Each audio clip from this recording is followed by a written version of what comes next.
Mọi người đã bao giờ tưởng tượng rằng ngay dưới những con phố tấp nập xe cộ của Hà Nội lại ẩn chứa những bí mật lịch sử sâu thẳm chưa? Hôm nay, chúng ta sẽ cùng nhau bóc tách từng lớp đất đá, theo đúng ngày đen luôn nhé, để đi ngược dòng thời gian từ thế giới hiện đại về tận thời kỳ đồ đồng. Cùng bắt đầu hành trình khám phá này thôi nào. Thử hình dung thế này nhé. Năm 2008, một dự án dọn dẹp mặt bằng để xây tòa nhà Quốc hội mới đang diễn ra bình thường ở số 18 Hoàng Diệu. Cứ ngỡ chỉ đào lên đất đá thôi nhưng không. Các nhà khảo cổ đã tình cờ chạm trúng cả một cấm thành chìm sâu dưới lòng đất. Bùng một cái, một phát hiện chấn động biến toàn bộ khu vực này thành một bí ẩn khảo cổ khổng lồ. Vậy quy mô của cuộc đại khai quật này khủng khiếp đến mức nào? Hãy cùng xem những con số thực tế ngay sau này. Phải nói là khối lượng di tích kiến trúc được tìm thấy thực sự làm choáng ngợp bất cứ ai. Chúng ta đang nói đến 48.000 mét vuông được đào xới cẩn thận. Và ẩn dưới đó là gì? Là những địa tầng văn hóa liên tục, cứ thế xếp chồng lên nhau suốt 1.300 năm. Nào là móng cung điện đồ sộ, những chiếc giếng cổ, rồi cả một hệ thống thoát nước siêu tinh vi và những món gốm sứ hoàng gia đẹp không tì vết. Tất cả là minh chứng rõ ràng nhất cho một trung tâm quyền lực từng cực kỳ phồn thịnh. Đứng trước những tàn tích này, chúng ta không thể không nhắc đến một cột mốc định mệnh đã làm thay đổi hoàn toàn cục diện lịch sử. Đó là câu chuyện về Hoàng đế Lý Thái Tổ. Rời khỏi vùng núi Hoa Lư hiểm trở, Ngài quyết định hướng về vùng đồng bằng sông Hồng Chủ Vố. Tương truyền, ngay khi thuyền rồng cập bến, Hoàng đế đã thấy một điểm cực kỳ tốt lành, một con rồng vàng vút bay lên trời xanh. Từ khoảnh khắc đó, cái tên Thăng Long, hay rồng bay, ra đời. Một tử cấm thành lộng lẫy được mọc lên dành riêng cho hoàng gia, chính thức biến nơi đây thành trái tim chính trị tuyệt đối của quốc gia. Và nếu muốn thấy quyền uy tột đỉnh của hoàng gia trông như thế nào, thì đây là một ví dụ hoàn hảo. Ngay trên thềm Điện Kính Thiên hiện tại, chúng ta có thể tận mắt chiêm ngưỡng 4 con rồng đá xanh được chạm khắc tinh xảo đến từng vảy rồng. Chúng được tạo ra từ thế kỷ 15 dưới thời nhà Lê. Đừng nghĩ chúng chỉ để trang trí cho đẹp nha. Đây thực chất là biểu tượng cho sức mạnh vô song của hoàng đế, đồng thời mang ý nghĩa bảo vệ linh thiêng thần thánh cho toàn bộ hoàng thành. Càng đào sâu, sự đan xen giữa các triều đại càng hiện ra rõ rệt, giống như chúng ta đang lật dở từng trang sách lịch sử bằng đất vậy. Hãy nhìn vào mặt cắt của các khố khảo cổ. Nó kể cho chúng ta câu chuyện về sự chuyển giao nhanh chóng qua các kỷ nguyên. Từ triều Lý thế kỷ 11, bước sang triều Trần thế kỷ 13, tiếp nối là triều Lê thế kỷ 15 và cuối cùng là triều Nguyễn và thế kỷ 19. Điều tuyệt vời là, ngay trên cùng một tọa độ địa lý, mỗi một triều đại lại đặt lên đó những dấu ấn kiến trúc và văn hóa vô cùng độc đáo của riêng thời đại mình. Trong chuỗi thời gian đó, năm 1812 thực sự là một điểm mấu chốt.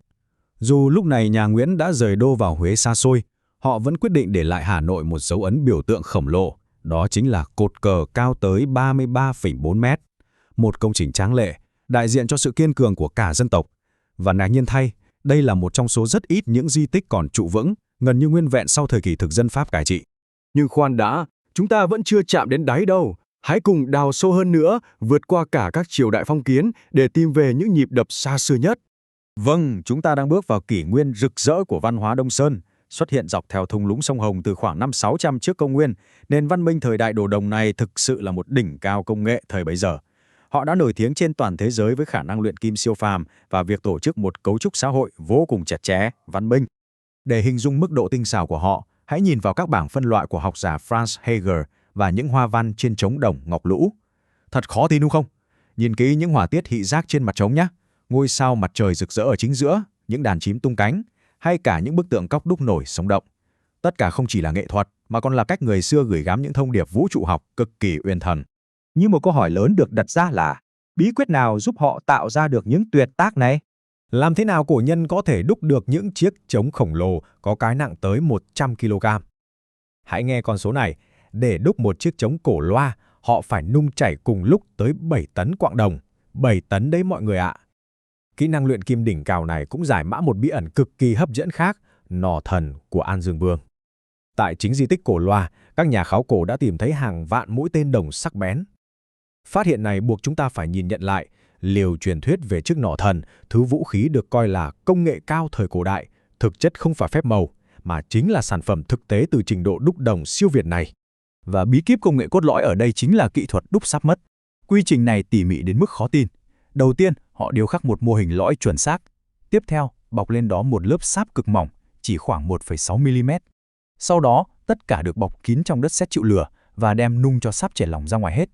Cuối cùng, công đoạn hồi hộp nhất, rót đồng nóng chảy vào khoảng hở bé xíu đó một cách hoàn hảo, tuyệt đối không được để bọt khí lọt vào. Nhờ vậy, họ mới tạo ra được những vách kim loại mỏng dính nhưng lại vững như bàn thạch.